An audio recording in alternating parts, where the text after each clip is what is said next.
제가 기도원에서 영성훈련을 인도할 때 한 대학생을 만났어요. 이름이 뭐냐 그랬더니 저 다니엘이에요. 김다니엘이에요. 이름 좋구나. 목사님, 좋기는 뭐가 좋아요?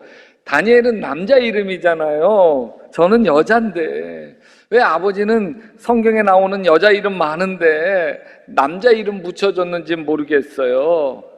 그렇기는 하네.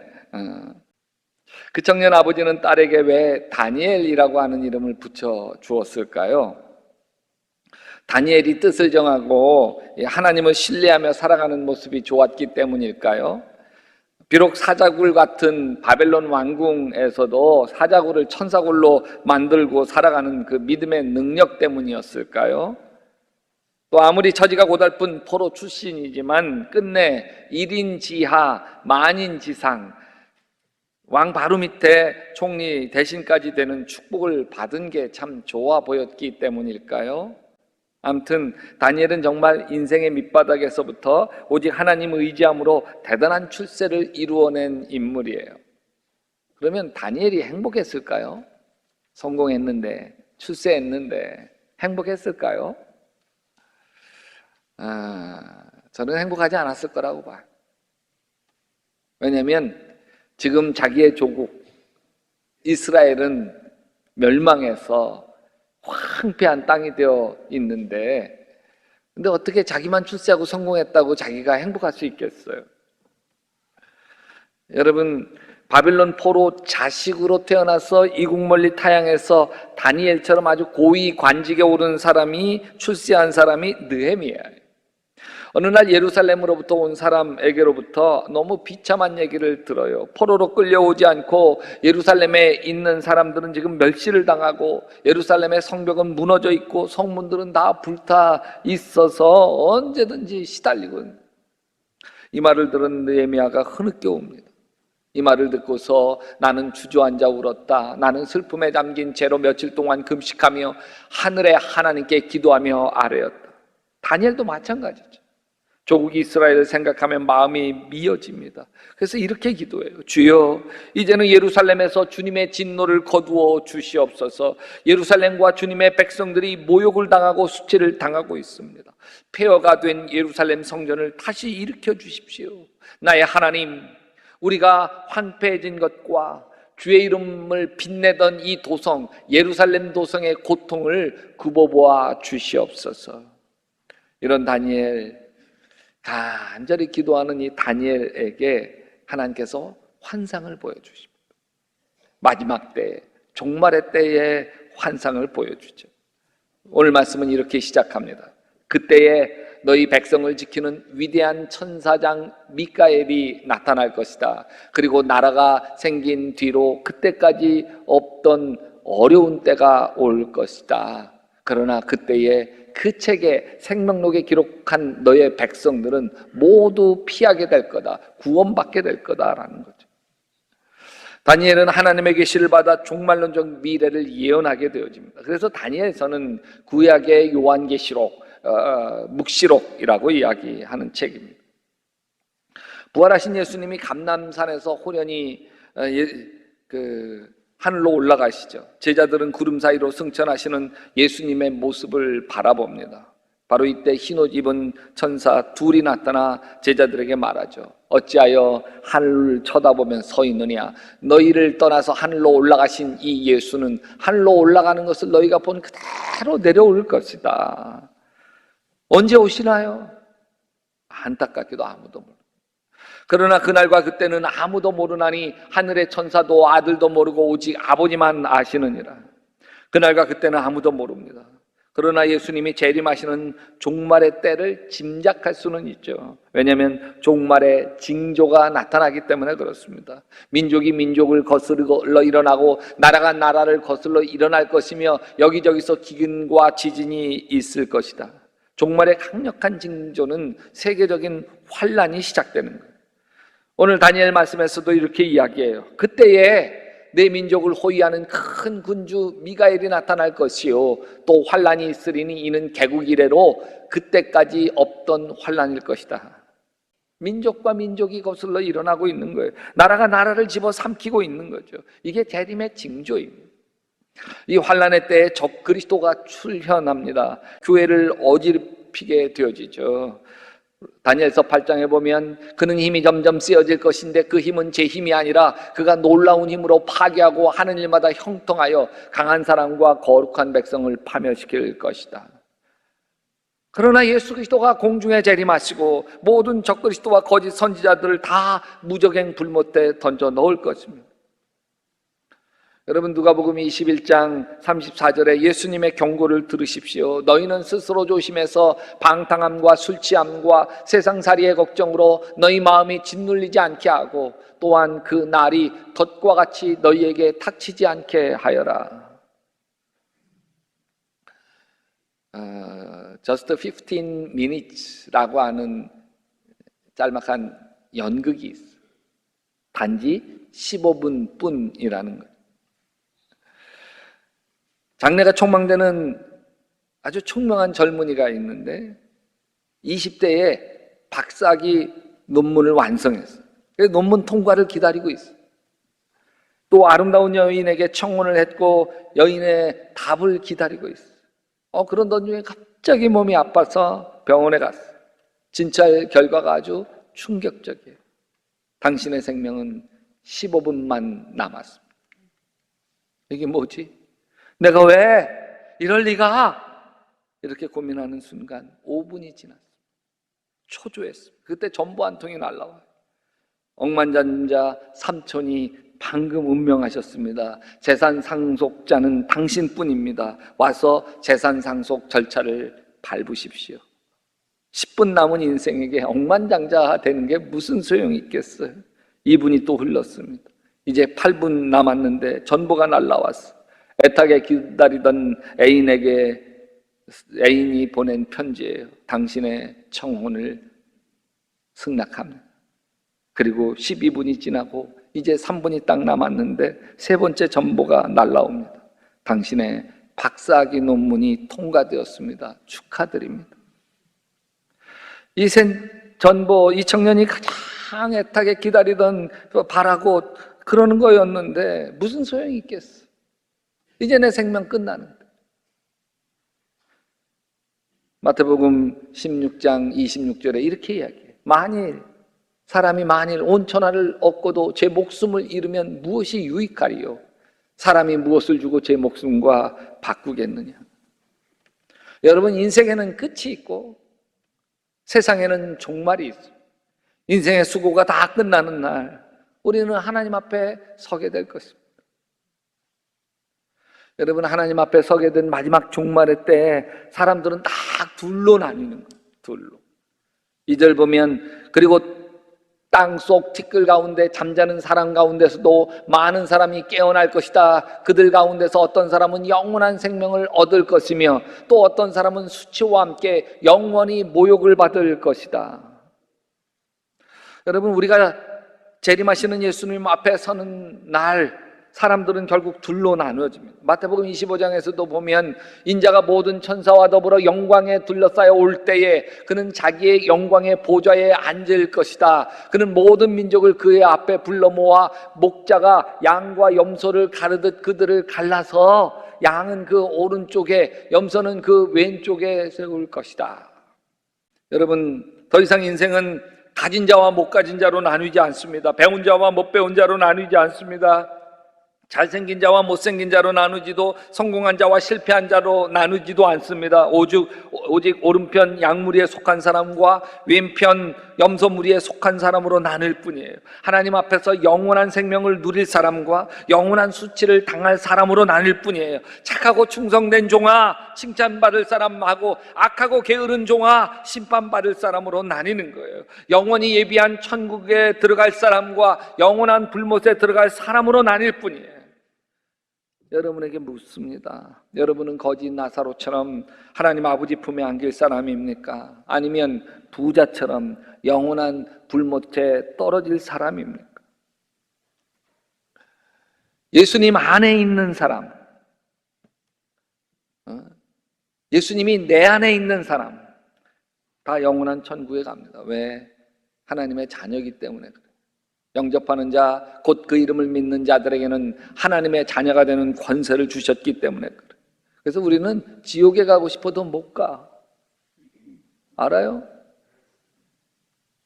근데 여러분, 영원한 천국에 갈 때에 해처럼 빛나는 사람이 있어요. 3절 보면 지혜 있는 사람들은 하늘의 밝은 빛처럼 빛날 것이요 많은 사람을 옳은 길로 인도한 사람은 별처럼 영원히 빛날 것이다. 영원히 빛나는 사람 누굴까요? 많은 사람을 옳은 대로 돌아오게 하는 사람이죠. 많은 사람을 하나님께로 돌아오는 사람들, 곧 전도하는 사람들이 하늘의 별처럼 빛나. 여러분, 1절에 보면 미가엘이 믿는 사람을 보호하고 지켜준다고 그랬어요. 이 미가엘은 선한 천사를 거느리는 대장이에요. 천사는 세 천사로 나눠. 하나는 찬양하는 3분의 1은 하나님을 찬양하는 천사, 3분의 1은 메신저, 하나님의 뜻을 전하는 가브리엘 천사가 대장이에요. 메신저 천사예요. 또 3분의 1은 그 군대 천사예요. 천군 천사 할 때 그 하늘 군대 천사가 이 군대 천사고, 군대 천사의 총사령관이 미가엘입니다. 미가엘 천사장은 어떤 환난이나 시험 중에도 결코 우리가 구원을 잃어버리지 않도록 우리를 지켜주실 거예요. 근데 문제는 우리 믿지 않는 가족들인 거죠. 누가 지켜줘요? 문제는 우리 믿지 않는 친지들, 믿지 않는 친구들이에요. 문제는 우리가 믿지 않는, 우리의 믿지 않는 이웃들인 것이죠.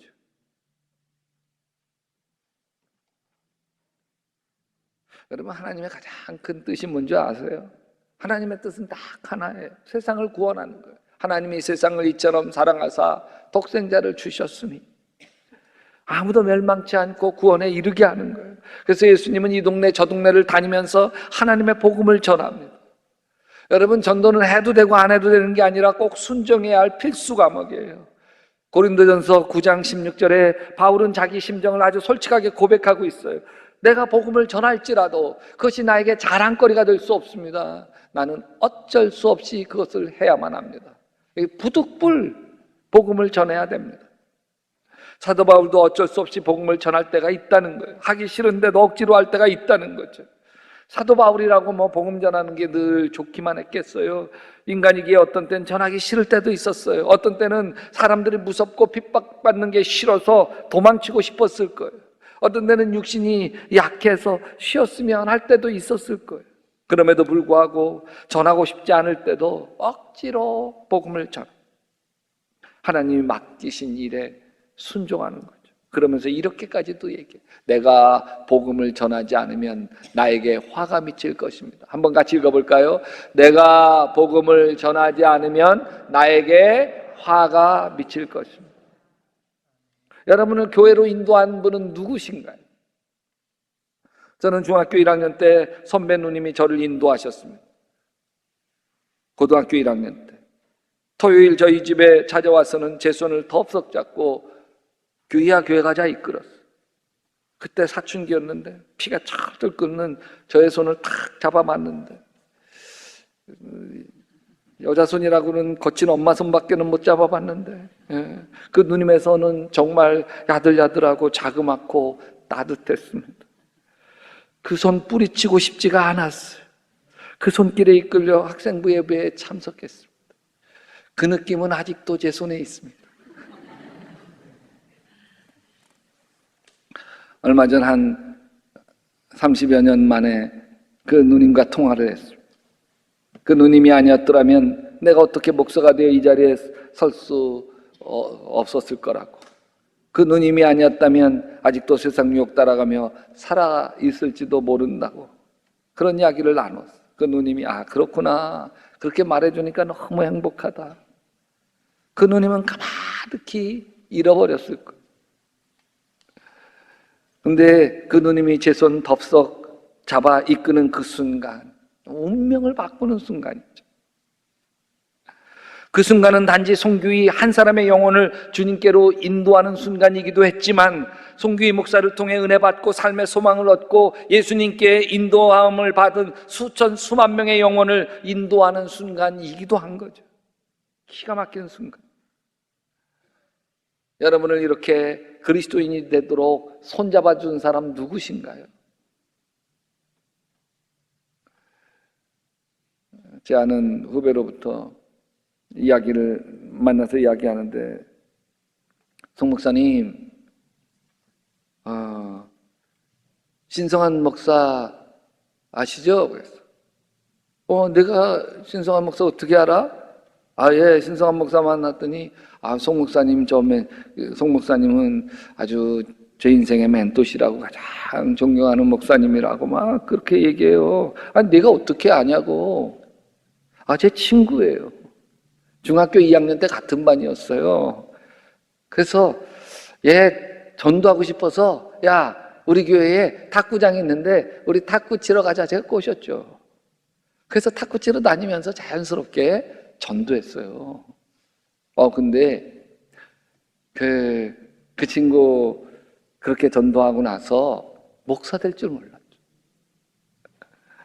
그러면서 한 20년 만에 자기에게 전화가 왔대. 자기가 미국에 있는데 미국으로 전화가 왔대. 그러면서 이름이 주영인데, 주영아, 고맙다. 내가 내 손 잡고 교회로 인도해 주어서, 예수 믿게 해 주어서 너무 고맙다. 20년 만에 전화 와서 고맙다. 전화 내려놓고 자기가 얼마나 울었는지 모른다. 이렇게 내가 그냥 중학교 2학년 때 친구 전도한 게 이게 한 영혼의 인생을 바꾼 거였구나. 우리 교회 어느 권사님이 병원에 있는 자기 동생을 위해 신방해달라고 부탁을 했습니다. 말기암 환자였고 의학적으로 소망이 없어요. 누나에게는 동생의 영혼이 너무 불쌍했습니다. 이제 하나님밖에는 바라볼 분이 없는데 동생은 하나님을 거부하고 있었어요. 병실에 도착하니 힘겨운 숨을 쉬고 있었습니다. 목사가 왔지만 만사가 귀찮은 듯이 눈길조차 주지 않고 있었습니다. 그분에게 내세에 대해서 이야기를 드렸어요. 영원한 천국에 대한 간증도 나누었어요. 이 세상이 다가 아니라 죽음 이후에 아름다운 세상에 대해서 나누었습니다. 그리고 그분의 손을 붙들고 간절하게 하나님 아버지께 기도를 올려드렸습니다. 이 영혼을 하나님이 받아주시옵소서. 지금 이분 마음속에 성령님이 들어오시도록 간절히 기도했어요.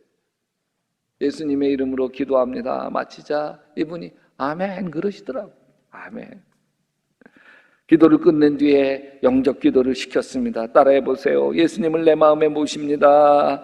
나의 허물과 죄를 주님 용서하여 주시옵시고 내 속에 들어와서 영원히 나를 떠나지 마시옵소서. 영접 기도했습니다. 그리고 하나님을 의지하라고 권면했습니다. 받아들이더라. 그 남동생이 마음의 평안을 얻었습니다. 그런데 그 남동생보다 그 누나가 더 기뻐했습니다. 왜? 동생의 영혼이 이제 천국문이 열렸기 때문에. 불은 타고 있는 동안에만 불이지 꺼지면 불이 아니다. 꺼졌는데 뭔 불이에요, 그죠? 타고 있는 동안에만 불인 거예요. 교회는 전도하고 있는 동안에만 교회인 거죠. 전도하지 않으면 이미 교회가 아니에요. 자전거는 계속 굴러가야만 넘어지지 않지, 가다가 서면 넘어지게 되지 않아요. 교회도 항상 전도의 역사가 일어나야 교회지, 전도의 역사가 멈추면 교회라고 할 수 없어요. 하나님 앞에 물어보십시오. 하나님, 제가 왜 이 회사에 다니고 있습니까? 한 영혼 구원시키라고. 제가 왜 이 장사를 하고 있습니까? 한 영혼 구원시키라고. 제가 왜 이 학교를 다니고 있습니까? 한 영혼 구원시키라고. 전도하라는 거예요. 그 일을 통해서 우리가 만나는 사람을, 주위에 있는 사람을 그리스도에게로 인도하기를 원하시는 거예요. 그래서 우리로 예수 믿게 하신 거예요.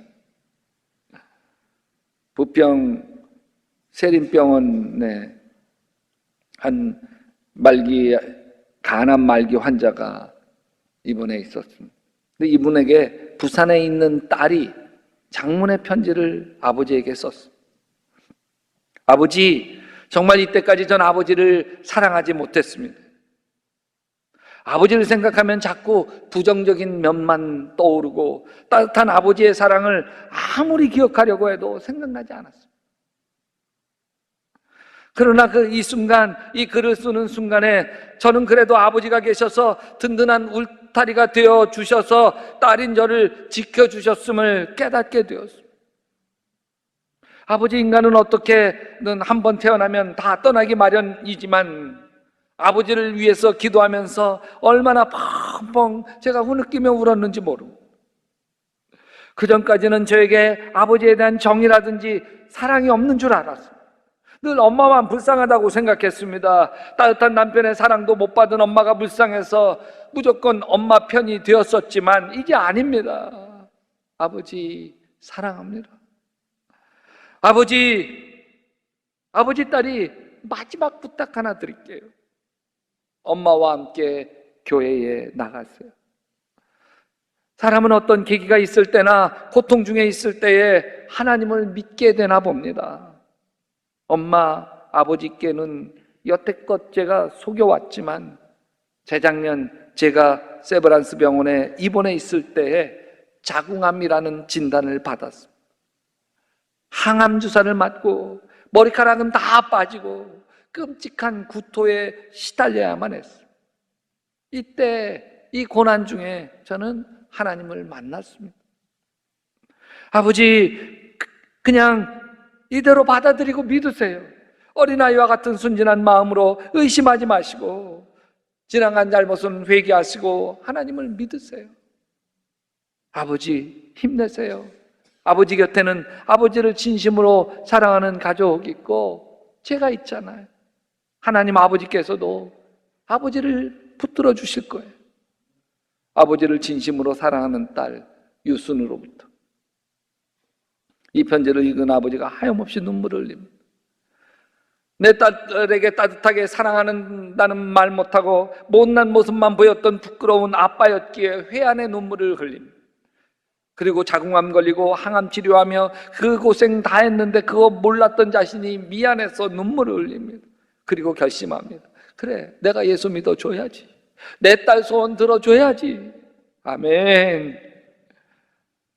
8주 동안 신앙생활하며 병상에서 병상 세례를 받고 이 가난 말기 아버지는 세상을 떠났습니다. 그 뒤 3년 이 딸도 결국 자궁암이 재발되어서 장례를 치르게 되었어요. 이때 작은 오빠가 여동생 입관을 다 하고 그리고 상장을 다 한 뒤에 입관 예배를 드리는데 입관 예배를 드는데 깜빡 졸았어. 설교하는데 피곤해서 깜빡 졸았는데 구름이 보이는데 그 구름 위에 예수님 같으신 분이 이렇게 구름 타고 내려오시고 그 구름 밑에 조그마한 작은 구름이 있는데 그 구름 위에 자기 여동생 유순이가 타고 이렇게 온다는 거예요. 근데 여동생 얼굴이 해처럼 빛나. 얼마나 평화로운지. 그러고 깼어요.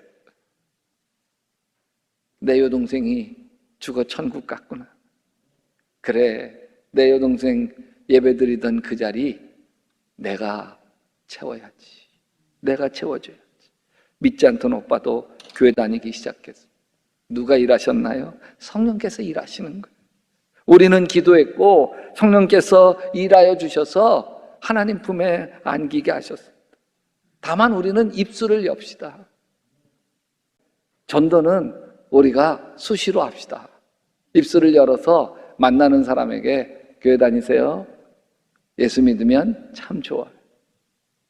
그래서 한 영혼 한 영혼이 주님께로 다가오도록 다리를 놔주시는 하나님의 사람으로 사시기를 주님의 이름으로 축원합니다.